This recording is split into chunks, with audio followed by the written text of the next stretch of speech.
Went to a running store called Fleet Feet. Have you ever been there? You know it? No, fuck them. Boo! Fleet Feet. Fleet Feet sucks my ass. I went in. I'm a big runner. I said, "Hey, I want to buy some." First of all, a 14-year-old kid. I think he might have been 11. He was the youngest man I've ever seen in a store. I was looking for the shoe. I know what I want. New Balance 1080. That's my sneaker. Just give it to me. I don't even want to try it on. Just fucking give me the shoe. I'm out. He came up behind me. He goes, "Hi, sir." Like directly, I was like, "Ah!" I just turned, and there was a boy with zits and whatever, and he said, "All right, what do you need?" And I said, "I'm just the 1080." And he said, "Okay." And he pulled out an iPad, and he was like, "What's your name?" Am I a boomer? Just tell me. Am I too old? I go, "It's Joe." And you go, "All right, Joe, and your phone number." Why aren't you guys blown away by this? Is this normal? Is this customary in North Carolina? And then I'm like an old man. I was like, "You don't need my phone number." And he went, "Wow, okay, well, why? What are you gonna do, call me?" I'm in the store. I'm mad that you guys aren't more outraged by this. Is this customary in North Carolina? He goes, "What's your phone number?" I said, you don't need my phone number." And he goes, "Oh, okay." He was upset. And then he goes, "Okay, well, just in case you step out." I swear to God, I'm like, "Step out? Why would I step out? I'm gonna step up and fucking smash that iPad over your face. Just give me my sneakers." I said, I'm not stepping out. I just want the sneaker." He goes, "Well, I can get my next available associate." He said like he owned the place. The kid's 13. He can't even watch porn in the state of North Carolina. He goes, "I'll get my associate." And I go, "Okay, well, I'll stand here." And he goes, "It won't let me. I need your phone number." Have you heard of this? Are you guys giving your phone numbers to stores?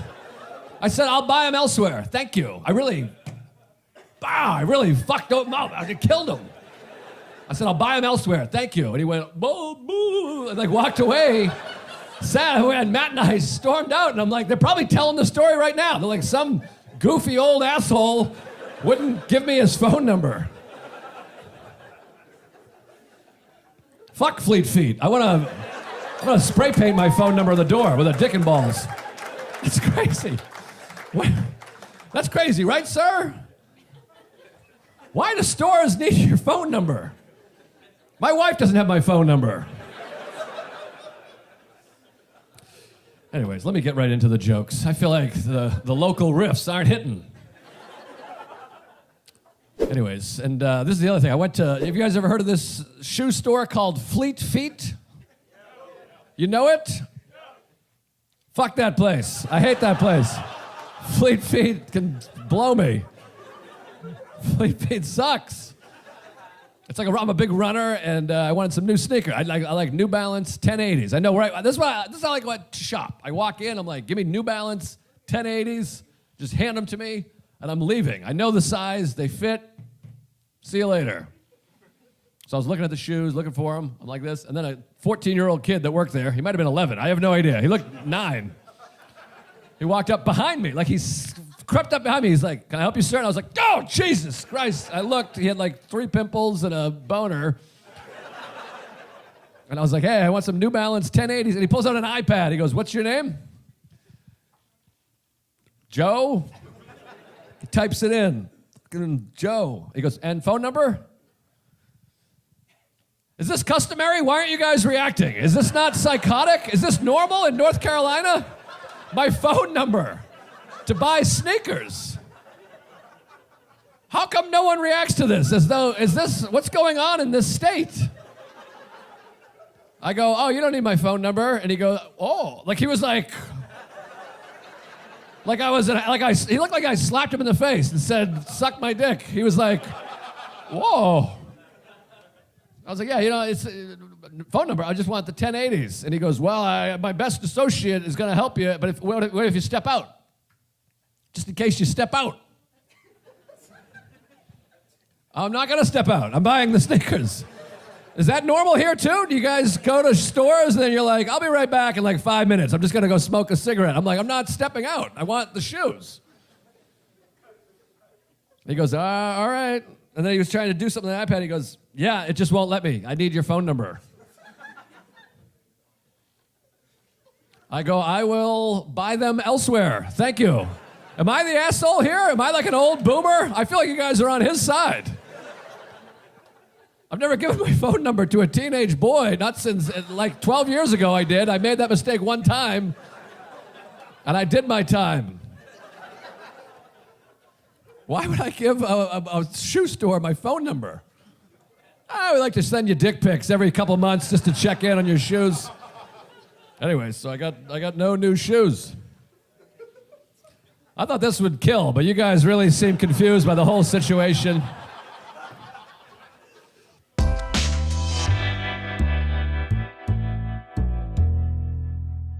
I mean, doesn't it all really just come down to acceptance? Let go or get dragged. Do you ever hear that term?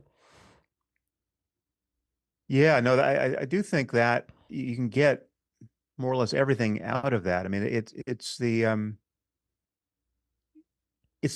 another way, the other side of the coin is a recognition of impermanence, right? I mean, nothing lasts, right? Everything is always ending, which means you can always begin again, right? I mean, the anger from yesterday isn't here.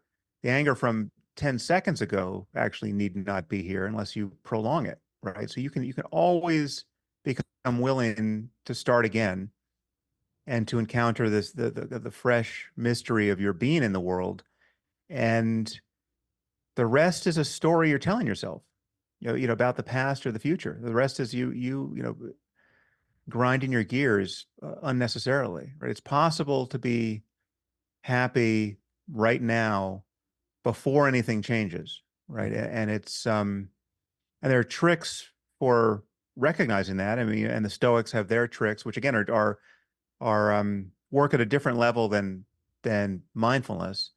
They're very conceptual. A lot of it is reframing. A lot of it's recognizing, say that, you know,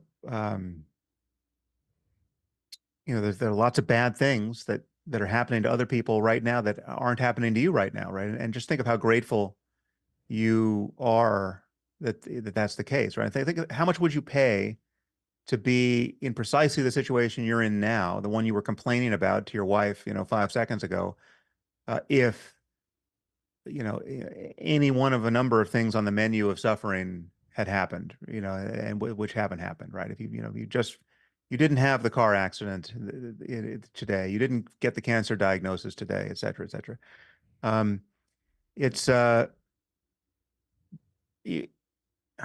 I mean, the truth is, even in the midst of getting the cancer diagnosis, there's that kind of reframing is possible. I mean, we all should know where this is going, right? I mean, we're all going to die, and if we're the healthiest and luckiest person on Earth, right? If which is to say, if you could live to be 150 in perfect health, that experience would be one where everyone you love is dying along the way, right? I mean, you can have friends who die at 90, right? And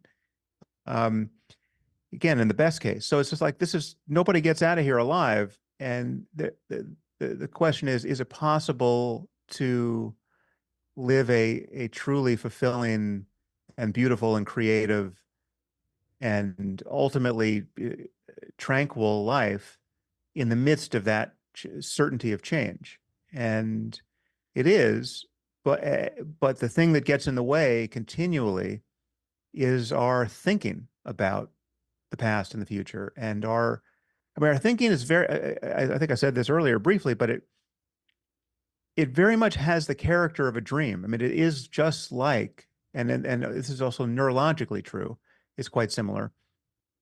It is just like being asleep and dreaming and not knowing that you're dreaming. I mean, which is to say, being totally confused about your actual circumstance. I mean, the moment you get lost in thought, right? The moment you're trying to pay attention to something, the breath or anything else, or the audience is trying to pay attention to the flow of this conversation, trying to understand what I'm saying in this moment. And yet that mere listening is competing there's something else competing for their attention, which is their own thoughts. They're talking to themselves too, right? I mean, thoughts are arising, which make even just listening to someone difficult. And we all know what it's like. You're reading a book, and you want to read the book, and yet you get to the bottom of a page, and you realize you don't remember anything you've just read on that page because you were just thinking while your eyes were kind of blindly scanning the text, and you have to go back and reread that page, and so we're profoundly distractible. That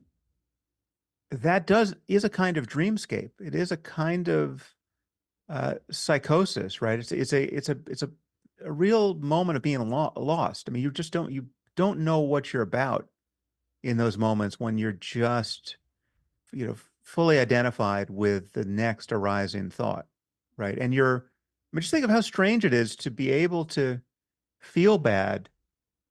I mean, you can think about something that happened 30 years ago and feel bad right now. Like you can be embarrassed all over again or angry all over again just by thinking about that thing that happened 30 years ago.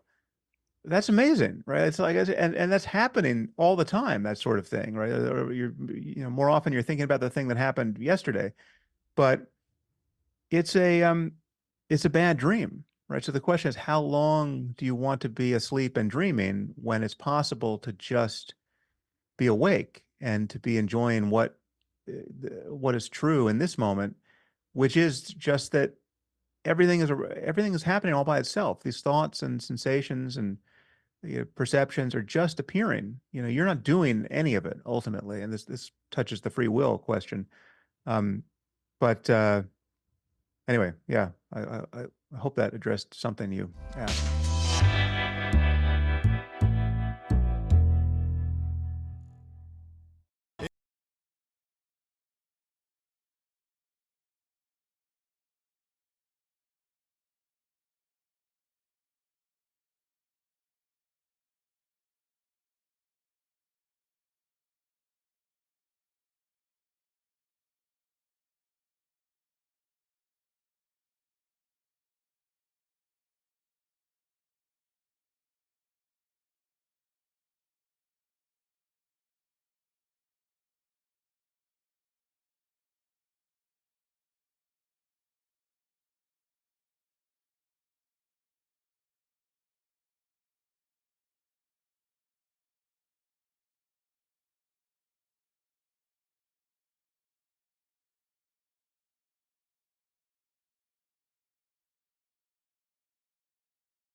What's her name? The swimmer?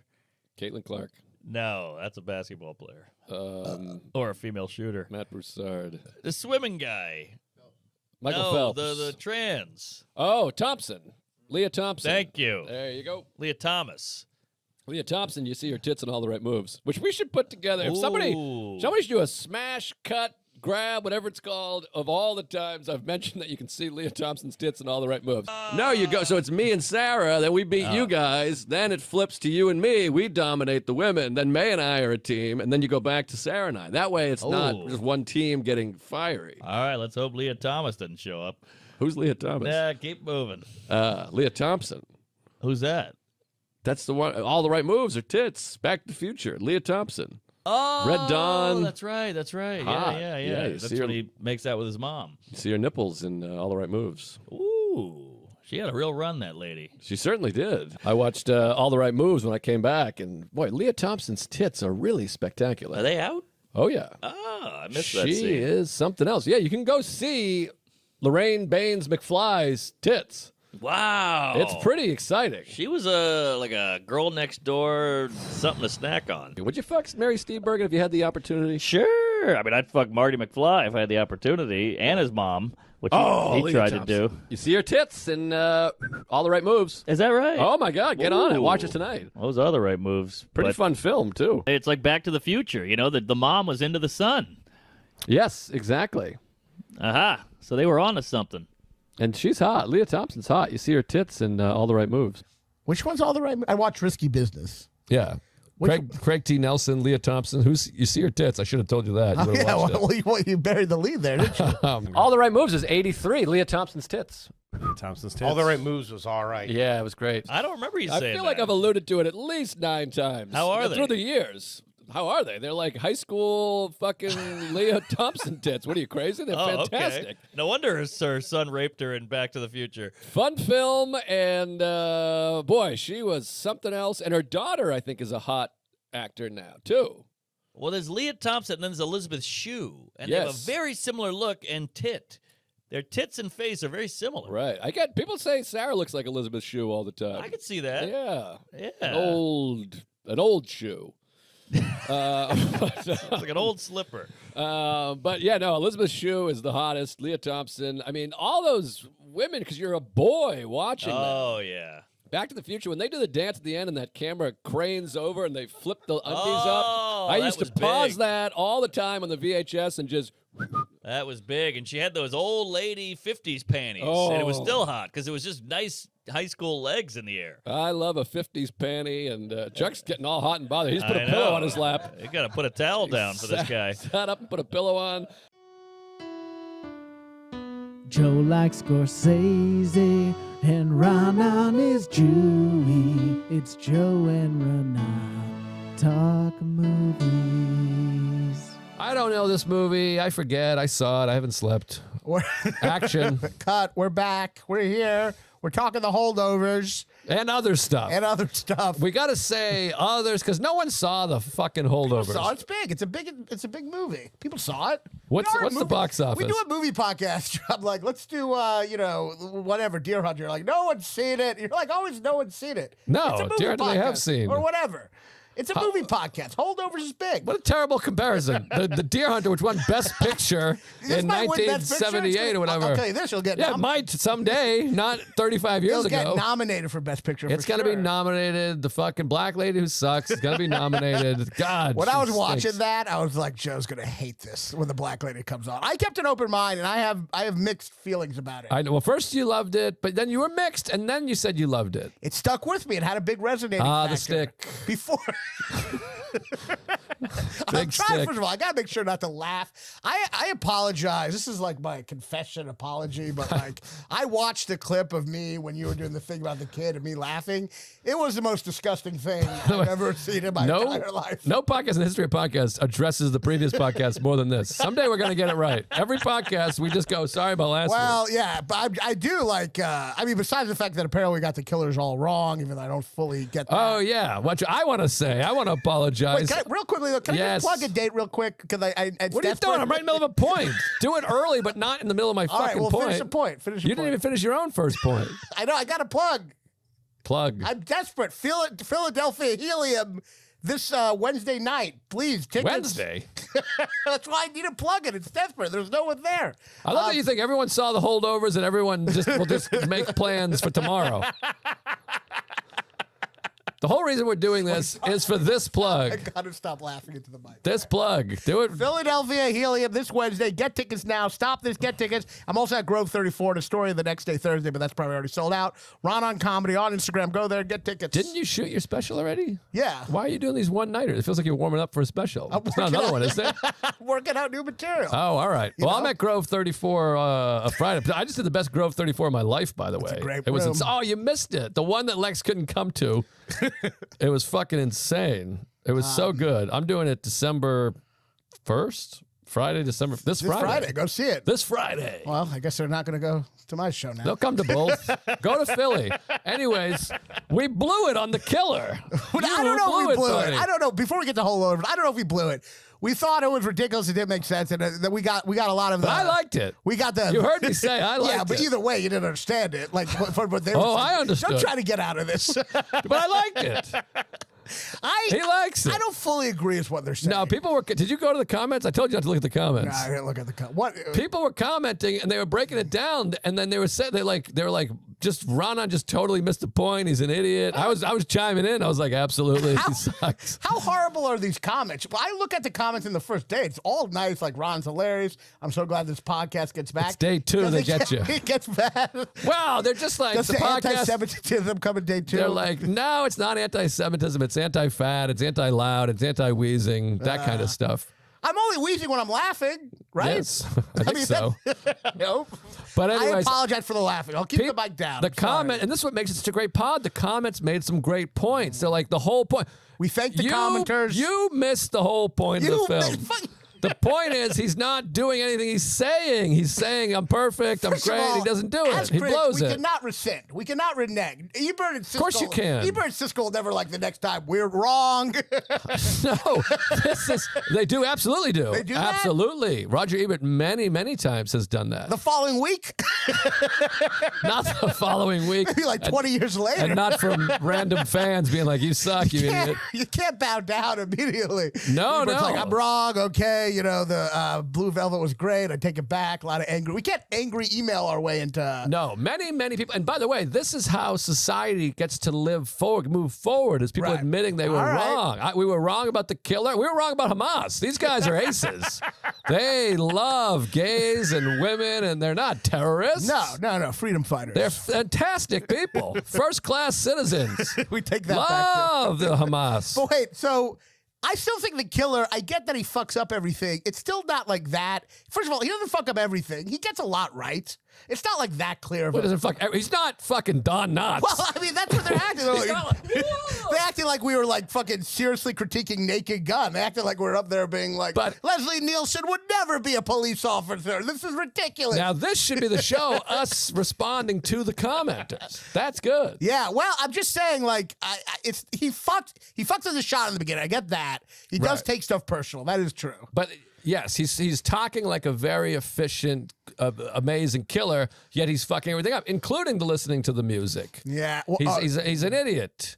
yeah, I did watch. And he does take everything. He literally takes everything personally. And I did watch a clip that was like, now that I like realized, it was like actually pretty funny. It's like him going into that one guy's house going, all right, be ready to fight. Everything's in your control. Then the guy like pushes him against a wall or something. There's like a line. Yeah. It's funny. And someone else was like, it's a metaphor for David Fincher himself. His precision and then him like fucking up his precision. But I how guess, I don't how did know. he fuck up his precision? Well, he sucks when you don't like any of his movies. I don't think he thinks of it like that. I don't think he's like, this is a metaphor for how I suck as a director. I don't fully get. I get that a little, but it's still like I don't know. I don't fully get it. Like, I don't know. My pants are dirty. I got a hole in them. It's an allegory for how I shouldn't make movies. Like, Well, you should retire. I don't know, but The Killer rules. It's the best film of the year. I hold on to it being silly, but No, it's silly. And also, I was also wrong that What's Her Toes, the fucking 6'7", 78-year-old assassin pro, Yeah. she did have a gun, but he took it, which I forgot. she had a gun. Yeah, but she's still like a. But I you mean, think she would see him coming and assassinate was that him. also the point that she's 85 years old? Like, but That menstrual? part I stand by, and that part I stand by also. That should be the film, is her Yeah. and fucking Mad Dog Psycho Head going to the Florida together. And I agree with yes, and I don't agree with this whole like I brought up how it's corny to someone and like all the lines. You're like, well, that's kind of the point. It's supposed to be corny. I'm like, well, then how the fuck do I know what's bad or not? Well, we've talked about this before. By the way, we have to write something and shoot something called Mad Dog Psycho Head. We're blowing it if we're not making Mad Dog Psycho Head. We'll do it. We'll make that movie. It'll Someone be make the a sequel. poster for Mad Dog Psycho Head, please. I just like it's still like he's still. I mean, yeah. I maybe it's making fun of itself. Maybe I didn't get it. I don't know. Well, I'll watch it again because it was very fun watch. I enjoyed It watching was a fun watch. Weirdly. There you go. I saw Napoleon. We'll have to talk about Napoleon at some point. I just saw Napoleon. Okay, Napoleon. I And saw I'm- Anatomy of Fall. What's that? Amazing murder mystery. Swiss murder mystery. Out now? New? Out now. Yeah, really great. That'll get the people to the podcast. It's a murder mystery about this woman. Her husband falls from a roof and is dead, and she's a suspect for the murder. And it kind of goes into their marriage through the trial, and it's actually quite great. That sounds nice. I like that's my kind of thing. I want to shove that right in my ass. Yeah, you check it out. But let's talk the holdovers. Yeah, but first of all, I just want to say Oh, Napoleon. I also watched Punch Drunk Love. I'm watching all these movies. My baby is 3 Yeah. days old. He sleeps all day. Enjoy it while it lasts. So from a guy that's been there. Hey, buddy, just enjoy it. They grow up fast, let me tell you. I watched Punch Drunk Love when I was drunk and punchy myself, yeah. and that's a hell of a picture. Yeah, it's great. Fun film. And then I was like, I'm doing a used to double feature. I went to There Will Be Blood, which we've already talked about, but that movie's a fucking masterpiece. I think you were critical of it. It's P.T. Anderson's best movie, and it's one of the best movies of the I used to century. obnoxiously say Punch Drunk Love was his best movie. That's retarded. Just to piss people off. There Just to with see the look on their face. With respect to Boogie Nights, which we've talked about, obviously with Louis, fun movie, but There Will Be Blood is his best film, and I think Phantom Thread is his second best film. And Daniel Day-Lewis is the best actor ever, and he makes Tom Hanks look like a fucking idiot. Tom Hanks. Well, all right. I mean, I think there's great stuff in it, but I also think, you know what I think about the movie. I feel like we've done 4 episodes of There Will Be Blood. We did a half an episode, and we did didn't have to half an say anything. I tell you, I think Paul Dano's bad. I think it hurts the movie. I don't believe him as a charlatan. He's not charismatic. I don't, you know what I mean? That's crazy. That's how I feel. I don't That's like Paul crazy. Dano. I'm not. I a don't Paul like him in Dano all these. fan. I'm not a huge fan of all these other movies. I think he's fantastic in that movie, but it's such a perfect comedy. It's such a perfect drama. These two guys that are just completely full of shit, who only they are the only ones that see the other ones full of shit. Yeah, it's a great. That yes. is a great dichotomy. And the comedy of the scene of him asking to give a speech at the blessing of the well, and then him being like, you got it, I'll bring you right up. And then that beautiful scene of it's just slowly pushing on Dano as he thinks he's about to get his speech. Right. He never gives it to him. All hell Yeah, breaks the loose two- after that. The two American Fantastic. cons, capitalism and religion. Yes, fighting out each it's other. just a And spectacular capitalism movie. wins. Spectacular film, and I fucking love it. The cinematography, the music, the performance. Yeah, I mean, It's obviously, hilarious. yeah, obviously it's a good movie. But let's talk The Holdovers. All right, fine. Nobody saw The Holdovers. People saw. Did you see The Holdovers? I can't remember it, but I hated it. I liked it. I Whatever love you The thought. Holdover. Well, you know, this is Alexander Payne. It's my favorite director. It's one of yours, I believe. Write in the comments how I feel about it. What? I mean, this is an Alexander Payne movie, which is a big deal. He's my favorite director. You know what I mean? I love Alexander Payne. She's not your favorite director. He's up Stop there. it. Yeah, so say up there. Well, first Why of not all, say up there? I say I love Nashville. You go, fuck you. Sideways is really your favorite movie. Then I say he's my favorite director. You're like, fuck you. A, I'm clearly right. We have hours and hours of evidence that you like Sideways more than you like Nashville. But well, then That we don't do an episode where we don't talk about Sideways. It's perfect. We're talking about it now. All right. Well, I love. I mean, And I love Alexander both. Payne's not your favorite. He's Who's just my not. favorite? Just tell me who my favorite is. I I don't know. You like 2 movies of his. What? That's The not true. Descendant sucks. No, I Just lo- Make People Small sucks. I love Citizen. You love Clint Eastwood's your Make favorite people director. small. No, I love Citizen Ruth. Clint I love Eastwood. no, but he's up there too. He stinks. Sideways. I love Sideways. I love Election. I love About Schmidt. I love Citizen Ruth. I like parts of Descendants. With you know, Descendants stinks. the parts without George Clooney are quite good. What about And, the small people? What's that the called? shrinking size, Train spotting. What is it called? little heads? Matt Damon, little head, Little Matt- buddies. What is the little movie Matt- called? It's called Little Seriously. Matt Damon's. It's called Downsizing. Downsizing. Well, yes, I never Down understood. syndrome. Like he made all these great. I mean, I know it's good for people to, like change, try different shit, but he's making all these perfect like human drama comedies, and then he's like, I'm gonna make a movie with a pun in the title. It's gonna be Charlie Kaufman-y, and it's like that's just not you. You know Didn't what he I mean? apologize for it? Didn't he say I fucked up? Wow, did he? That's bad when you apologize. I think somebody said that. Somebody was like, it was bad. I don't know. I don't, Yeah, I it's funny. think I don't so. know what Alexander Payne looks like. I couldn't pick him out of a lineup. Oh, really? He's like a very distinguished looking guy. What about Spielberg? Don't you love Spielberg? I love Spielberg, but not like Payne. I guess. Maybe he's your favorite. I don't know. I take it back. I mean, I feel like I am Paul Giamatti. I feel like Payne made I've said it a million times, 2 absolute masterpieces, no argument accepted, Sideways, Election, perfect films, as good as it gets. Did he make that movie too? No, He didn't? no. Oh, That's James L. Brooks. no, but he made, what's it called? About Schmidt. About Schmidt, which is also great. I got to rewatch it. I Schmidt's enjoyed it. Is it as good as Election and, It's tough. It's different. Like, in Nebraska, the other one? About Schmidt isn't as like funny as either of those movies, but the ending is more heartbreaking than either of those movies. I didn't love Nebraska. Nebraska wasn't great. It was It's good. a slog. It was good. It just didn't have the humor as much. You know what I mean? Okay, so let's get into Holdovers, Well, which he did not write. He did not. Well, he co-wrote, right? He did? I thought he didn't write it. No, Are he we even didn't write movie it. buffs? Oh no, I guess he didn't.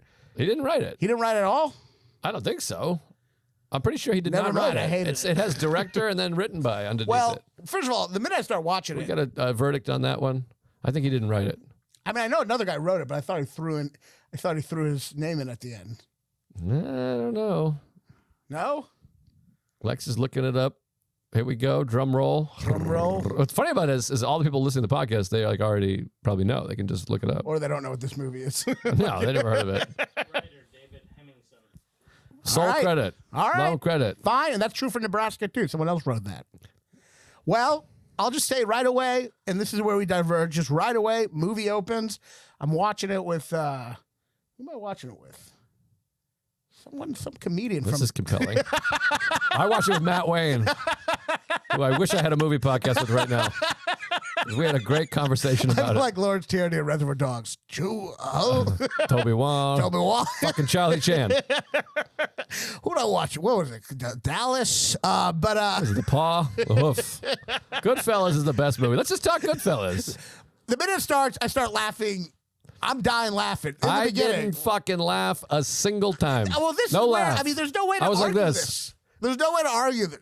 Well, this is us with fucking, what's it called? With that movie that kicked ass, that horror movie with the thing. Talk to me. Talk to me, yeah. us or whatever. Talk Talk to me. Talk to the hand. That's Talk what I kept to the calling it. hand. Slap we the went and hand. saw Talk to the Hand together. Demon hand. The whole time I'm watching going, this movie rules. I fucking love it. Great horror movie. I watched it a second time. I think it kicks ass. Talk to me. We should have done an episode on it. It fucking is Movie great sucks. and fun. Doesn't make sense. And then as soon as it's over, you were like, I don't know, they just weren't acting surprised enough that there's go. Like you just never bought into that it's a ghost story. Yeah, I never bought into like why they would keep on because it's a But it's so ridiculous thing. But you went to it's a horror movie. Yeah, but just look at the plot. They play around with a hand and possess themselves, and then something goes wrong. Like you know the going wrong part right away. Well, it doesn't make sense why they're playing with this fucking hand and bringing out demons. Well, that's any horror movie. Oh, they rent a house, or you know something's going to go wrong. Yeah, but the renting a house that you know is like full of cannibals or something. It's like that. It's like renting a house is not. They are playing with a thing. It's an allegory. It's a very good allegory. And every time you argue it, I'm like, that's exactly drugs. You're like, why would someone do something if you know it's scary and dangerous? They don't show the euphoria. They don't show their euphoria. They do show the euphoria. No, they don't. They just talk about it one time. The film? They don't show their euphoria. He's They just holding the hand. They're They just show holding it. the hand,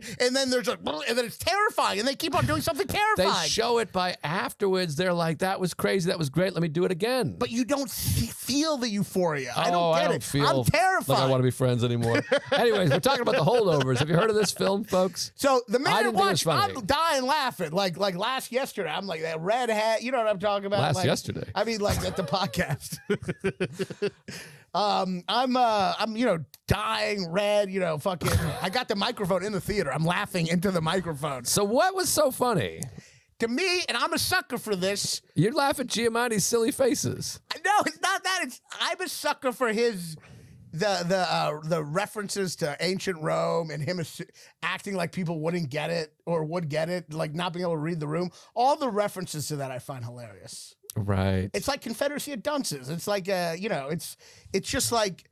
You don't think that's funny? Him saying all these kind of crazy references? I guess I didn't. I just wasn't. That's but like by humor. Just like, he's the whole time. He's just like somebody saying that's too smart for other people. That's his humor. But also saying shit that no one else gets, and it's obvious no one else would get. You know what I mean? My sense of humor is Paul Dano exercising demons and then Daniel Day-Lewis going, hell of a goddamn show. That's my idea of humor. And then him going, hell of a goddamn show. Well, that's funny too, but the whole time, I don't know. I die laughing. I don't know. Comment if you laughed. I found it hilarious. I think Paul Giamatti's character is hilarious, and I was laughing for the first like 10, 15 minutes. I do you thought have a it was contact so funny. lens on your finger? No, what? What was on your finger just then? I was just like a rapper or something. Oh, I think you were just holding a You're contact doing lens. on anything your except finger. talk about the holdovers. I'm sorry. I'm sorry. What, do you not I'm remember very it? sleepy. I'm sleepy. I never saw the I film. want to talk about the movie. All right. I saw The Holdovers. You're like the kid in class who's teaching a book and he's trying to distract the teacher. Yeah, and you're the kid in class who thinks it's hilarious if you reference fucking Russian literature, and I'm like, I don't get it. And you're like, isn't that hilarious? I guess I'm just telling you, I watched the film. It was not like Election and Sideways. I'm howling throughout. It's two of the funniest movies ever. And this one, I just didn't, no joke hit for me. I didn't get Really? any of the jokes. I didn't laugh. No one in the theater laughed. We weren't laughing. No laugh. I was alone. I laughed more at not Caesar. Who's the other one? Bonaparte. Napoleon. I laughed more at Napoleon than I did at Holdovers. Well, and not close, by the way. Well, I mean, okay. Well, so fine. You know, fine. I found it funny. Now, granted, I did not find it as funny as Electra Sideways. I just found the Paul Giamatti character funny. But I do recognize that the movie overall is a drama. It's not a satire, and it is very much in the. It's a melodrama. Yes, but here's my defense. Okay, it is sentimental. Yeah. It is sentimental, and it is a Christmas time.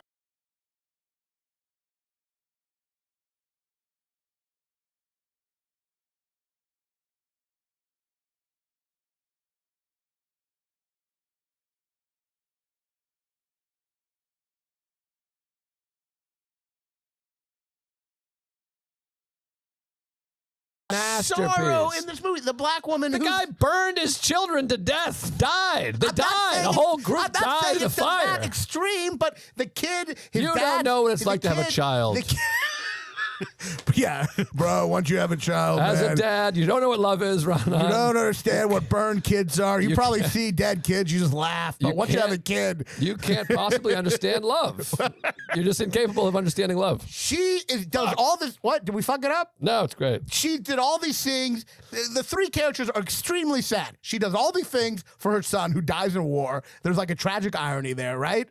Number two, the kid, his dad's fucking schizophrenic, and that's a very sad thing. And then his parents don't want to have anything to do with him. And Paul Giamatti has wasted his life stuck at the school. And there's a beautiful irony in the fact that he thinks it's his job to prepare kids for the real world. Meanwhile, he's not a part of the real world. He's stuck. And it makes the ending brilliant. When he finally leaves, you go, oh, he finally prepared himself for the real world. It's a beautiful irony there. There's some things that I liked about the movie. I didn't hate the movie. But first of all, it's all perspective. The idea that he wasted his life is crazy. He didn't waste his life. He's been teaching children his whole life. And he's just too blind to notice that. Well, that's similar to It's a Wonderful Life, which someone else made the comparison. It's a Christmas movie where you realize maybe your life isn't so pathetic. His life is pretty pathetic, though. He doesn't have anyone. Yeah, it's pathetic, but the idea that he wasted his life, he didn't waste his life. I mean, there's definitely things he wanted to do that he didn't do. Sure, well, then we all wasted our lives. That line, that part where he goes, he's wanting to write that thing in Europe, and he says, he doesn't call it a book, he calls it a monograph? Yes. And then the black woman goes, you can't even dream a full dream. That's a beautiful line. Yeah, that's nice. I think you can't even dream a full dream. There was some nice things. I thought she was good. I know it felt tropey, and I agree. The movie is tropey, but it's the best version of those tropes you can see. Here's my criticisms of the film, because I have a few things that will be easier for me to articulate. Okay. One, the scene where he goes to see his dad, and it's this tragic thing. First of all, you just know his dad's going to be alive when he's like, we talked about this. The line is so cheesy to me when he tries to sneak out of the movie theater and Giamatti's like, where are you? We're going. He goes, I got to go see my dad. He goes, well, of course we can go to a cemetery. But yeah, but then it obviously is revealed right away. I mean, I guess it's not like Sixth Sense. I mean, you know it in the next shot. The scene where he goes and talks to his dad, it's like a much, much lesser version of Inside Llewyn Davis, which already did that scene and did it so perfectly. And it's not even that tragic of a thing. He tells us, for those who haven't seen it but are watching this for some reason, he tells this whole thing to his dad. Oh my God, Dad, we know his dad's in an asylum. He knows he's in an asylum. He tells this whole diatribe about what he's doing. And his dad goes, I think they're poisoning my food, which isn't even that sad of a line. I actually don't even think the kid would be that devastated. He'd be like, don't you understand what I'm saying, though? Yeah, I mean, I thought that was cheesy. All, even inside the real origin of that is 5 Easy Pieces, where he talks to his father who's had like a stroke. Right. This movie is like such a 70s homage, the way they pick the same song playing over and over again, and it sounds like Cat Stevens, like Harold Ahmad, except they pick two songs that they play over. They and use over Cat Stevens in it. They do use Cat Stevens, but then it's a little cliched also, I think. Well, I have an issue with that just because that's in Rushmore. I feel like a movie uses a song, you can't use it again unless you're. It's also in Almost Famous. Oh, yeah. They really overuse that song. I mean, it's beautiful in both those movies. And some movies are Silence of the Lambs and... the Wind and Silence of the Lambs? No. That's really funny, though. I'm down here, you stupid bitch. I listen to the No, they use it, of course, in Fast Times at Ridgemont High, because that's one of my good talking God, this points. is the most overused song. Jesus. What about, no, American Girl. Oh, and Tom American Petty. Girl. Oh, Not yeah, The yeah. Wind, you fuckhead. American Girl is in both those films. Yes. And both great films, by the way, both way better than this movie. So anyways, that scene, I just felt like it was melodramatic fucking hogwash. And there's things I liked about it. I liked being in the world. I did have a huge problem with the woman, which it's frustrating to me that the character I fucking hated and thought was awful is a black woman. I look like an asshole, racist piece of shit. But I was talking to your buddy, and when I was explaining the character, he's like, oh, an MN, a magical Negro. Whoa. A magical Negro character. This is a term, nice term, not mine. Don't bleep that because it's going to sound like I'm saying the N-word. Bleep it. That's really funny. Don't bleep it. What are you taking a note Bleep for? No. Everyone's going to think I said the N-word. Anyways, this is a term in movie writing. Yeah. I thought we talked about this. First of all, I thought she looked and sounded so modern. She has a Boston accent 4 times. No one has a Boston accent in this movie except for this black woman, which, by the way, I grew up there. Almost no black people have Boston accents. It's like a funny phenomenon. You just never see a black guy who's like, yeah, I fucking been working real hard down at the factory. It's just they don't have them. This lady has like 3 or 4 words where she's like, well, you're a bartender. She doesn't seem like she's from the 70s. And also, your biggest pet peeve ever, the thing you hate the most, that you always talk about. Bring it on. This is a character that has 0 flaws to be found. An absolute perfectly moral, agree with you. except she smokes cigarettes or whatever. She is a flawless moral What do you compass. mean flawless? No. She's black. I mean, we're getting shut down here. Look, I agree with you. I don't think she's a great character. Thank you. Okay? Terrible character. I agree with you. It's actually rude that they gave this woman who did a nice job. She's great. Other than the accent bullshit. She's great. I agree with you. The accent part did make me wonder, but don't black people just kind of have an ageless accent? Aren't they cool in every decade? Well, or? in the 70s, I think they're like, she. No. Jesus Christ. Let's make fun of some other groups real quick to No. look balanced. The Jews, they're just stingy, killing people indiscriminately. Mexicans are They work lazy too hard, and they're always too hard. working. They're lazy and work too hard. Yeah. And Palestinians are Okay. no. But so I agree with you on that.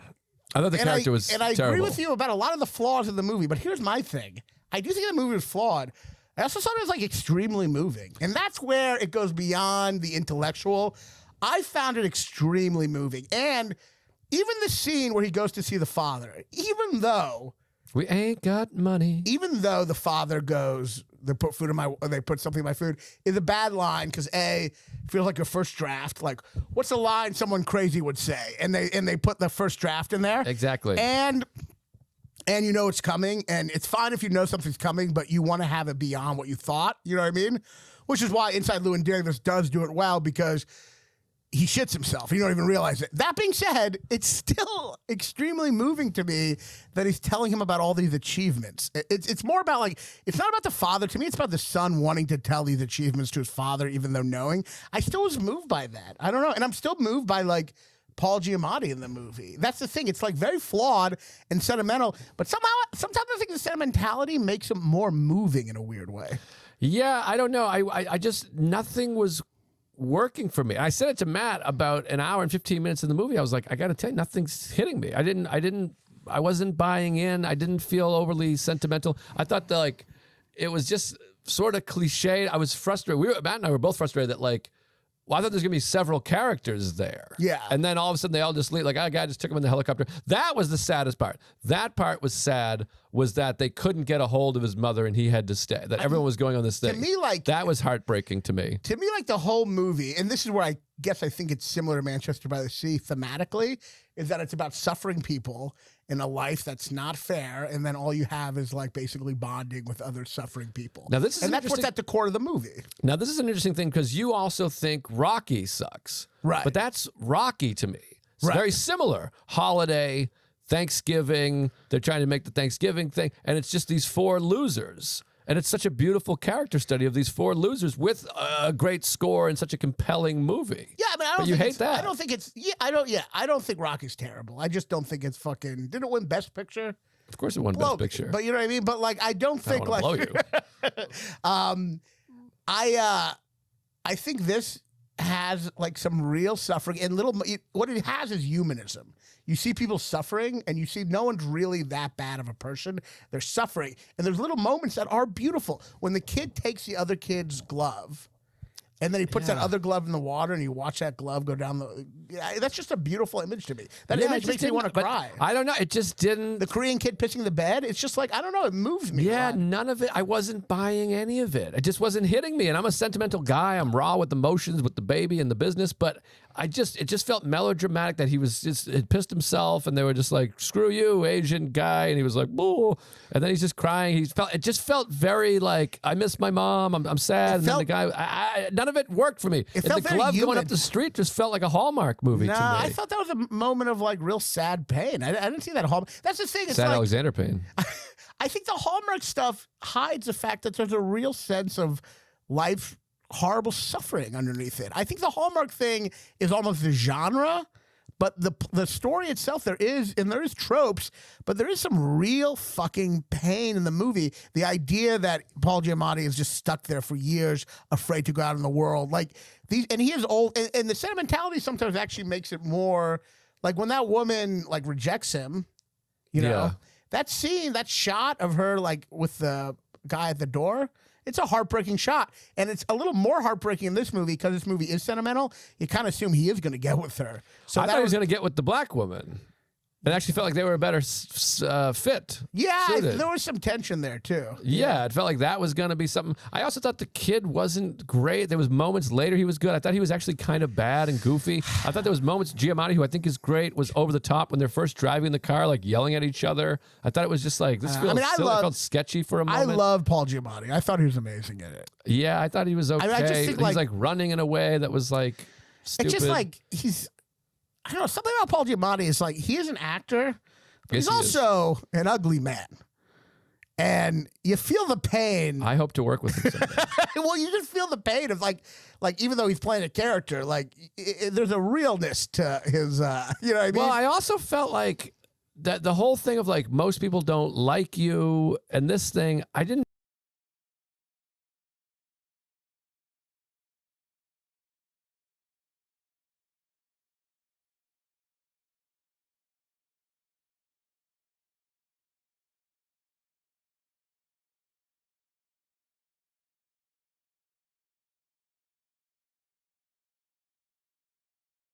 Kids, because he resents the No, but kids. they say the staff hates him too. They say that. The teachers, not the teachers, I think the under. So the teachers hate him. Yeah, the teachers hate him. So But he's nice to the black woman because he sees her as like underprivileged. I guess, but he's so maybe that's the answer. Yeah. He just hates it. Like again, we go back to Rushmore. He hates these like rich kids, and he resents them, and that resentment is kind of like. And the teachers he hates. 'Cause Yeah, he and hates the school yeah. or whatever because it didn't work out. But I don't know. It just felt like there was. I never saw him being this like piece of shit. I mean, he always seemed like a pretty empathetic guy. To I me. agree with you in the sense. Like he's like, you be nice to her. She lost her son. The movie does not have the edge of his earlier movies. Well, that's the main issue. The movie does not have I the kept waiting edge. for there to be edge, and There there is was no edge. zero edge whatsoever, including this big main character that had no flaws whatsoever. There is no edge to the movie. Deep down, everyone is kind of good. Exactly. Whereas other movies, deep down, everyone is kind of bad, Yes. and that's what makes him so But good. I guess that's my beef. Is I it's so agree. far from what makes him great. And I think it would be if it was just a random guy I never heard of, a first-time out director, whatever. I wouldn't have been so disappointed because this guy. And this is the problem with being such a brilliant artist like myself, is when you make such great things. I feel like no one laughs, so it's just awkward. But like when you make great things this great. When you make something that is a little melodramatic and the characters aren't flawed, I have a fucking problem I with agree it. with you, except I get maybe it's still overall these stories about people are so rare and far between movies like this that I'm still like just appreciate a movie even like this just because it's not about a fucking Blue Beetle bullshit or whatever the fuck. Blue like, Beetle looks awful. just but I will say like. I saw it more as Alexander Payne kind of softening himself and making a different type of movie, almost like a Christmas Dead Poet Society movie. It feels very much like Dead Poet Society, very much like Rushmore, very much like Good Will Hunting. It's got a lot of those things. It is using those tropes of other movies. It's very much a movie, but I do think there's a sadness in it that is pretty like more like that Alexander Payne sadness of life's like not well lived. I do think there is that injected in it, which I actually think. There is predictability in the movie, and I think that's ultimately the problem. Very predictable. Ultimately, the problem with the movie is that you know they're all going to get along, and you know that his heart's going to get melted. You know all that stuff. So there is predictability. Though I will say the ending is actually a bit of, even though the movie goes on too long, I'd say the ending where he gets fired and he drives away was a bit of a surprise. I didn't see that coming, you know? And I actually thought that was beautiful. I mean, here he is wanting to prepare kids, and the ending is him finally leaving into the real world. There's a beautiful irony there. And here's an example of where the hallmarkiness kind of hides some real, more of a complex world. There's this hallmarky trope at the end where before he drives down that road, he takes the bottle that he stole from... You know, that guy, which is a very Dead Poet, like, fuck the, you know. And a little bit like Sideways Yeah, also. but he's also still a drunk. Like, there's like he's driving drunk, like, you know what I mean? So there is... Wait, is he driving drunk? He spits it out and then drives away. Oh, did he spit it out? Yeah. Well, I take it all back. That was very significant, wasn't it? He takes a big sip and spits it on the ground. Oh. And drives away. Fuck. All right, so it is Hallmark. Yeah. But I still... I Wait, mean... does he? Yeah. That's the last Fuck. thing. He spits it out. He spits it. He takes like this really expensive bottle and spits it on the ground and then drives away. I guess I assume he's still going to drink more of it. Is he not? I don't know. There's no more footage. I'm not really sure. It's your movie. Well, I don't know. Embarrassing. I've really been. I mean, you can check the plot. Didn't you just read the plot? You reread it. I did want to read a criticism that I read that I actually Either way, I think that ending's beautiful. Him leaving, I don't know. Him spitting the alcohol on the ground. Hold on. Yeah. Son leaves the school. He stops his car, takes a drink from a bottle of fine cognac he stole from the school's headmaster before spitting it out and driving away. He spits it out. You didn't just add that on Wikipedia? I did. I cracked in there because I knew we'd have this. All right, discussion. take that back. Can we edit that part out? Wait, here's a good. This I thought was a good. I'm getting everything wrong. The killer. I got this part wrong. Am I losing my edge? I'm like the killer. I'm losing my edge as a critic. Well, one person was mad about the Asian, which was The Asian? yeah, because What Asian? being the Asian kid. You don't even remember him. Oh. His Chang said that somehow the movie's most under. Oh wait, no, this is different. Criticized the film's depiction of racist taunts against one of the film's students, Yi Jun Park, writing his sole narrative function really is to awaken Angus' sympathies, but in reducing Yi Jun to such an abused prop. Fuck, why did I even read that? I don't think that's true. I don't think he's used as that. I mean, he's barely in the movie, and I thought he stunk too. I thought the kids all stunk Asian basically. Kid, you got like the Mormon kid. But this is the part I wanted to read. The movie was flat, phony, painfully diagrammatic movie masquerading as a compassionate, humane one. That's how I feel. I'm so stupid. That's I can't how you feel, write that word that neither of us know. I can't write.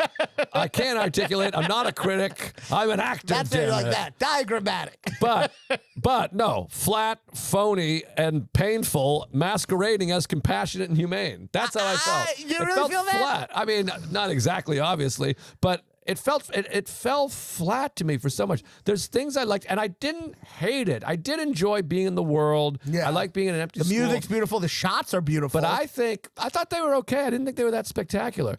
I mean, I love New England, obviously. I'm a New England winter There's shots guy. in there that are like a shot where the black woman at the beginning of the kitchen is like, all right, let's wrap it. Like she's like rushing people, and then she looks out the window, see the snow in the window, and the music starts playing. It's like she's so rushing to get somewhere, and then she looks out the window, realizes she has nothing waiting for her. I thought that's a beautiful little moment. But the she glove did. But this is the thing. Then I didn't understand this. Then they drive to Boston, and she's got a big, happy family. She can go see. I'm like, why wasn't she up there? I don't get it. That was such a weird, like, plot hole to me because it felt like she was a sad character just resigned. Is that the word? Stuck, sitting there. Resigned works. Sitting there at this thing, and then she gets a ride, and she's like, "Oh, great! I'll go see my sister. We have a loving relationship, and I have a big happy family up there." Go see her sister. And she's like, "Go up there." Why wouldn't I? Don't get it. Christmas. She actually has a really nice family. Because she's depressed. She doesn't want to do anything. But then she does, and she goes up there. Well, she doesn't even finally gets the courage. She don't want to see a pregnant woman. You don't want to see a pregnant sister when you as a dad, you don't understand children. I was moved by that. And this is another thing. If my child died, I wouldn't want my sibling to have a child and then name him the same name. I know, it's bad That was luck, weird right? to me. I don't know about bad luck, but I'm like, but then nice. So what's he supposed to be? My son? What's the Why'd middle you name, take right? my You can name? do middle name. I thought it was the same name. I thought she was like, we named him Frank or whatever the You name really is. got to do these podcasts right after we see the movies. I think so. I think like, that's what I don't happened. remember. But I thought it was the middle name.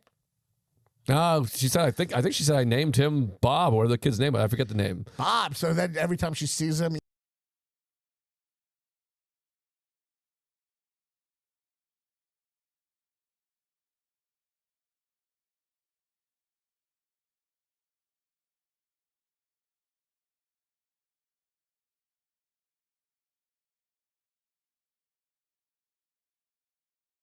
Back to fine again. I will say the big plot hole is that the kid never tries to pursue the hotter, like that really hot, probably 14-year-old in was the party. trying, though. But he like gives up after that.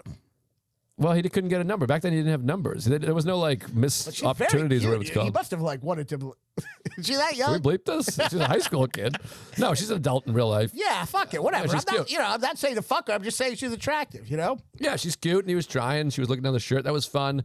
It also felt it's very similar to The Last Detail, the Jack Nicholson movie, like one last road trip with the kid. We're gonna show him. The whole movie, the 70s. It's cliched and melodramatic. Yeah. The whole movie, the 70s homage, which I like. I really like how it's a Hal Ashby 70s, it's specifically Hal Ashby 70s homage, and it does that like every movie from the 70s just plays the same folk song over and over and over again. Yeah. Midnight Cowboy and Fat City. in the 60s, but and well, you know what I'm saying, but that's basically 70s. Yeah, sure. 69. But like, so like it had that 70s feel.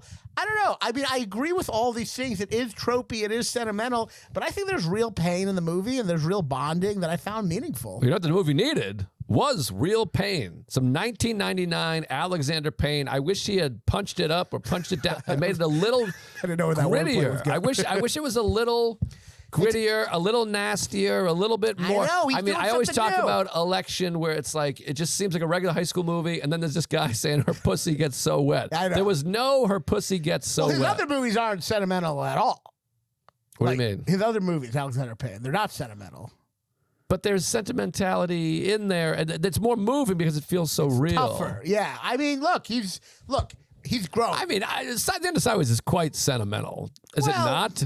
I don't sentimental. I mean, sentimental I see it as a negative thing, like you're manipulating people's emotions. I guess It's poignant. emotional, It's very extremely poignant, yeah. poignant. I just think wish there was more I think edge. Alexander Payne is growing, and he's decided to make not as good movie.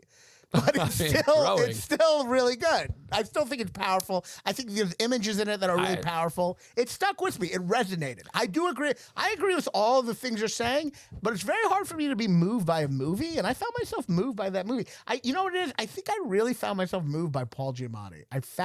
I felt such pain for him. And I really felt really bad. That's a rare thing for movies for me. So that kind of redeems the flaws just because I felt this thing that stuck with me, which is very rare. And one of the reasons it stuck with me is because it's a human movie about lives, hurt and damaged and people really stuck. They're stuck and they're lonely and they're stuck. And I got moved by that. I think the value of the currency of that movie is so high because what else is there to see in theaters? Everything, even the movies that are human beings are epics. You know what I mean? So it's like so rare to see a movie like this. I guess so. That part's nice. If we're gonna look at a grander scale, there's less movies like this. This is the kind of movie I want more of. I just wish it was better executed. And I also do feel like Alexander Payne, who was fine being completely politically incorrect, it does bother me that there's like a character. The black woman is, of course, completely flawless, which is like, oh, they got to him too. Great line in JFK. They'll get to you too. By the way, I Yeah. just listened to Oliver Stone on Bill Maher's podcast. He's a fucking like moron, I've been telling you that for years. He's insane. like a total moron. He is a complete black and white, insane. Like You got to hear him. It's crazy. he's awful. He's like a conspiracy theorist on everything except Putin. He thinks Putin is like, he's friends with Putin. He's He thinks a he's the best guy. communist. Yeah. He's like, he thinks Putin is like a good guy. And he's like, he loves every single conspiracy theory. He doesn't think Biden won the election and all these crazy hilarious, conspiracy 'cause- theories. But he thinks all the people that Putin has killed, he's like, nah, that's crazy. Well, yeah, which is hilarious. Isn't that 'cause, like, hilarious? those are the real conspiracies with Putin. Like those are actual. Like all conspiracy theories in Russia are correct. It's like the reverse of America. Like he did probably blow up that building that killed a bunch of Russians that he blamed on the Chechens. He did like assassinate all these people. No, Oliver Stone is a fucking dumbass. I've said that for years. Him and Michael Moore should like fucking have the most retarded baby on the universe. Whoa. But yeah, I hate Oliver Stone. He's just like fucking. He's always been like a simplistic idiot. I like some of his films. I don't know. You hate him. Yeah, I hate him. That's JFK rules. Platoon JFK is the stupid. fucking best. Willem Dafoe getting shot 4,000 times. That, You get it? It's a Jesus image. Do you get it? ridiculous. In your face, piece of The shit. bad guy has a scar. And he talks like, get out of here. I'm a bad guy. He like comes off as such like a lefty, Oliver Stone, but it's like literally like Christian level good versus evil simplicity. You know? Right. Well, JFK fucking rules, and Platoon has some great moments. JFK. Nixon's fun. I love Nixon. But And I like W. Talk Raider is good. You ever see that? Yeah. Talk Raider is very good. I Yeah, like he's that. good. And Midnight Express, he didn't direct, but, you know. Natural Born Killers, a horrible, soulless, Yeah, I didn't love that movie. disgusting movie. That's one of the few movies I saw where I'm like, the person who made this is not well. What else he did? Any Given Sunday? I don't really know that movie too well. But I don't know. Hold over, I was moved. What can I say? I was moved. It moved my heart. You were moved. Yeah, I don't know. I You just have a heart of stone? I don't. I don't know. I mean, what can we say? No, I'm moved. I mean, to compare it to Manchester by the Sea is really a fucking abortion of justice. I mean, just that's really insane. I mean, the theme is the same, and it's one of the, to me, the highest theme in movies. People who've experienced a lot of sadness and sorrow kind of holding Well, on you're to each other. moved by this theme, just like I'm moved by, parental relationships or Boxers whatever. being- So, almost winning against black guys. Yeah. yeah, no, people that are losers and perceived as losers rising up for at least a moment to show that I'm not just you're- another bum yeah, from the you're, neighborhood. You should try it sometime. The inspirational movie hits you more, which is funny because this is kind of an inspirational movie, but I'm more of the. But I'm saying this is the fundamental issue we're having with Rocky now is that you're saying, oh, it's a inspirational movie. I'm saying it's the same as this movie that you love. Like you see Rocky as like, oh, a guy that's not good at boxing, he almost wins a fight. I'm telling you, it's a character study of these four losers, pathetic people who are trying just once to show that maybe they're not that pathetic. Like Burt Young's character in Rocky should be your favorite character ever. I guess ultimately to me, Rocky, he is like, I know he doesn't win. How well but do he you know the movie? He basically wins. He doesn't get beat up. He doesn't he basically at the end wins and gets the girl. I don't know. Yeah, but isn't that this fucking silly movie? No, he's alone. He's old. He's just going to I guess, but he's going out to be somebody that's or what I'm whatever. saying. It's But not- the point is, it's you keep not talking about as- the ending of Rocky. He gets the girl, whatever. But that's what I'm saying about this movie. It's not as happy. He gets the loser girl. He's still a loser with a loser. Now, the sequels are a fucking abomination, But of course. it's not as the ending is not. I mean, yes, he does sacrifice himself. He does grow, but he's still old and alone. And then just go. I don't know. To me, it's more about like. To me, it's more about acceptance and becoming something. And Rocky, to me, is still ultimately a fairy tale at its core. Though I do think there is really good stuff in Rocky. But I think ultimately what it's promoting is a fairy tale. I suppose so. I mean, based on a true story. What But- it is? Yeah. Did the guy... Chuck Wagner, what the hell's the guy's name? Chuck whatever. I mean, he fought Ali and went the distance. Oh, it was yada, about yada. Ali. I have no idea. Yeah. But anyways, But anyway, that's you didn't pick up that Apollo Creed is Ali. No, I had no idea. Really? Yeah. Is that what everyone knows? I mean, he's literally like doing rhymes and poetry. He's like, be a thinker, not a stinker. I mean, he's like totally. He's like, he literally says that. He's like doing. It's got to be a thriller and a chiller when I get my hands on the gorilla in Manila. Oh, I didn't. Yeah, he's a champion, fast-talking. It's been like 40 years since I've seen Rocky. Yeah, you don't know it well enough. That's what you need to see. It's so drab and beautiful. It feels like this should be like one of your favorite movies. I'll give it another watch. Nothing happens for like an hour and a half. We'll do Rocky for the next Rocky one. Raging Bull. Rocky Raging Bull. That'd be huge. People have seen those. Let's do those. It'll get 15,000 more views than this. I guarantee it. Have we talked about the fact that like Muhammad Ali, it's so unfair that he's like the greatest boxer ever and this amazing wordsmith. And then all the other boxers are just like can't talk much, and then he's just talking in circles around them. It's just crazy. Well, if you want to talk unfair, the Frazier Ali is really unfair that he portrayed. Well, first of all, Ali. Not to say all boxers. Ali are comes. His parents were like, what do you call it? What do you call a teacher in college? I'm really not smart. His parents were like professors. They're like teachers. Yeah. He's like actually. He was from like Louisville, Kentucky. Yeah, like me. he's from like he had relative money for a black man, and what he did to Joe Frazier is really unfair and like horrible. kind of racist. He right? called him an Uncle Tom. He did this whole Uncle Tom thing, and Ali certainly is no Uncle Tom, but he was a lighter-skinned, more handsome guy who grew up with a little more money, was much better educated. Joe Frazier is like a Philadelphia projects kid who couldn't read for like a long time. I know, it's tough. They're like... had much darker skin, and he called him an ape and a gorilla, and he called him, he kept talking about how dumb he was, and he would do this and make his, it's horrible. He would push his nose in and be like, I'm going to kill the gorilla, and all this stuff, while also calling him Uncle Tom. And then Joe Frazier was like devastated. His children were getting called an Uncle Tom and everything. And it's so fascinating because Muhammad Ali, a horrible person? What he did to Joe Frazier was pretty horrible. Wow. But also what he did for civil rights and the war and all that stuff. I mean, he had hardcore beliefs that he stood up for and all that good stuff. And but yeah, he refused obviously to go to war and went to jail for like a year, right? Yeah, I don't know how jail he went to, but he couldn't fight. He lost the best years of his career. That's why, I think I would have done that too over fighting in Vietnam. Though, you talk about compelling. Yeah. Now, how about this? Now, you're not a sports guy. Muhammad Ali is the undisputed champion of the world. No one can beat him. He's the greatest. Gets stripped of his crowns because he refuses to go to war and, whatever, cites religion, whatever, loses his title, loses his best years, gets reinstated. While he was gone, this guy, Joe Frazier, is knocking everybody out, killing everybody. Now Ali comes back. And they were friends, by the way. Yeah. Frazier really helped Ali out monetarily during that time, was a really good friend to him. Then he turned on him and starts calling him all this stuff. Now, March 8th, 71, Madison Square Garden, they're fighting for the title. Two undefeated champions. Ali didn't lose the title. He was stripped of the title. Right. Now he's fighting the new guy. What a night. And he wins, right? Who wins? Ali. Incorrect. Really? Frazier? He's calling him a piece of shit and all this stuff, and Joe Frazier fucking knocked his ass out. When it comes to historical sports, I'm really like the Nate Bargatze joke. I'm on the edge of my seat. I'm like, who won?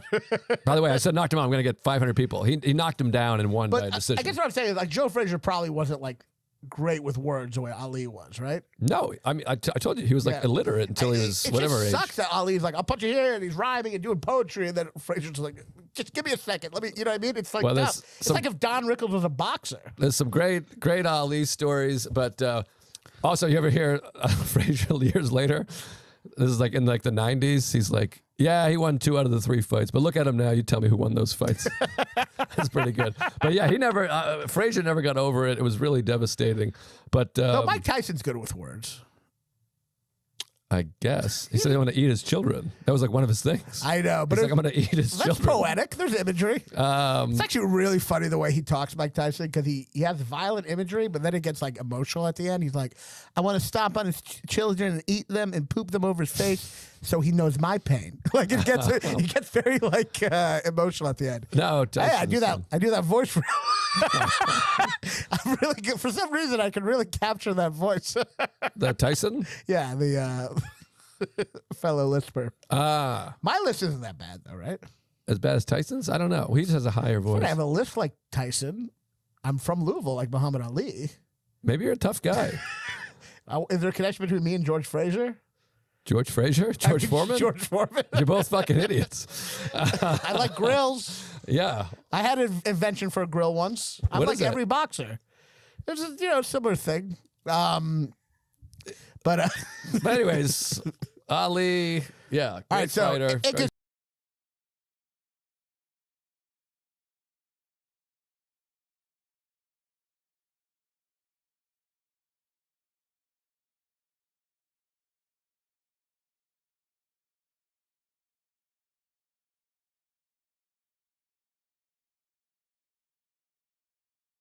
all right, I'll check it out. One of the first time I ever saw you in New York, you were brought up to the song "Eye of the Tiger." That's from that movie, right? Not Rocky 1. Oh, what's it from? It's from Rocky 3. And you start singing. No, the first one has like a score, a real score. Right, no, I know. It's it's like yeah. Gonna fly now. That's pretty good. First movie to, I believe, one of the first movies to use Steadicam. Correct? Second movie, Bound for Glory, is the first one. Oh, the Willie Nelson movie. Hi, folks. They make such a big deal out of Shining using Steadicam, but Shining was at least a couple years later than all that. Shining was 80, yeah. So it's funny that they make such a big thing out of it, you know? But also, Rocky is just such a beautiful, lasting. Like, you go to the Museum of Art, it's just everyone's running up the stairs, which we try to do this. This is a funny Oh, bit. that's the Museum of Art? Yeah. It's the Philadelphia Art Museum. But this is such a funny idea to me. It's like you just see all these people running up the stairs and you picture them going, "Oh, we got a rush coming." No. They're just taking Just photos. people who don't care about Nobody's art walking that in the love museum. Rocky. Everyone's just running around. Very funny. It's a beautiful film. It's just great. And, but holdovers, I didn't hate it. You switched it to I Rocky like the movie. holdovers. It's okay. I got moved, man. I got moved, and it stuck with me. And being trapped at school, finally leaving at the end. This is the eye I look at, whatever. This is the eye I look at. I don't know. I got moved by it, and I just wish there was more. Those callbacky things. And by There's the some way, bad callbacks. this is the. There's some bad. There was a couple. You know what they did in this, which I knew you would hate, which I do hate too. When you hate a lot of things about this movie you love. I know. When you throw a line back at someone that they said earlier. I know. We never do that in real life. You know what I mean? Like, I'm never like you said something to me like 2 years ago, then I say it to you meaningfully. Right. Yeah, I just felt it just felt not up to snuff for Payne, and it's somebody that has to suffer from, and as many other artists like this, Chappelle and De Niro and whoever else. It's just not nearly as good as his best stuff, which is disappointing. But the pain of Paul Giamatti, that character, is like, to me, meant more to me than anything Killers of the Flower Moon, honestly. Wow. Yeah. All right.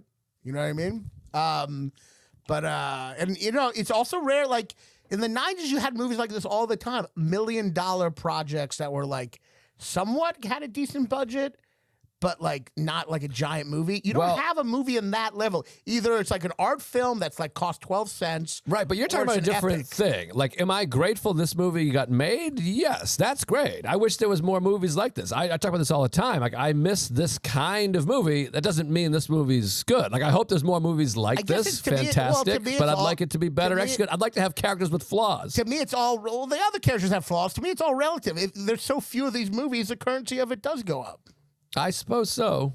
You know? Yes. I mean, I'm happy. I'm excited about the new Yorgos, which you can't. We still haven't done a Yorgos episode. I want to see that. There's one guy that comments on everything. Like, where the fuck's the Yorgos episode? It's so crazy to see Rami in it. It's just crazy. I know, and Gerard. There's two. It takes from it that like this complete cinematic, It is weird. fucking auteur masterpiece like, guy. The only fucking great filmmaker left is using like our peers. You're like, Jesus.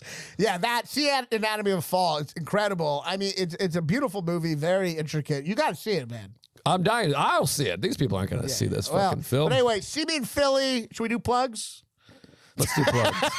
I'm only here for your plugs. See me in Philly. Hair plugs. I guess Hair Wednesday. plugs. What movie? Hair plugs. Hair plugs. Either Cable guy. I was That movie rules. I was gonna say either one of the vacation movies or a Cable Guy or Dumb and Dumber. You weren't going to say cable guy. Stop it. I see me in Philly Wednesday, which will be tomorrow. I mean, this comes out tomorrow, so see me Wednesday in Philly. Get tickets. RononHirschberg.com or go to my Instagram, Ronon Comedy, RAANAN. Also, Grove 34 in Astoria. The next day, Seattle, Club Comedy. I'm going to be there December 7th through 9th. You can get tickets now, and you can also see me at Magoobies on Christmas Eve. Seriously? It's like a Jewish show. Yeah. And Hope you don't bomb.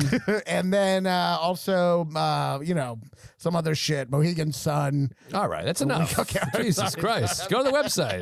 Go to the website. You can't just do all your dates. It's insane. All right, I'm doing Grove 34 Friday. I'm pretty sure. Friday. Yeah, it's Friday. I'm doing Grove 34 Friday and Tacoma, January 11th through the 13th. Poughkeepsie, January 19th through 20. I'm off the road for a bit. Subscribe. Tell some friends about this. You got to spread the word. We got the best podcast go, best movie podcast go, best movie podcast with two white men podcasting with glasses. Best movie podcast was Two Neighbors. Probably. It's got to be that. All right? time. All time. Easily. Yeah. So yeah, spread the word, tell a friend, subscribe, and check out our specials. We have new specials out. Yours isn't out. Mine isn't out. It's coming out in like February. I haven't slept in days. I literally was like, wait, have you shot your special? Is it out? It's not your fault. It's not my fault. I've slept 30 minutes in 6 months. I legitimately, when you were doing the dates, I was like, oh, he's going to shoot a special. He's ramping up the new special. Why did I miss your special? Vegas. Yeah, something like that. Yeah. I can't remember. I was It's out of tough because town. you're not going to watch it. You don't watch stuff. I'll watch yours. Oh, really? Promise. Boy Scout. All right. Thanks so much. And Cut. get action. Joe likes Scorsese, and Ronan is Jewy. It's Joe and Ronan talk movies.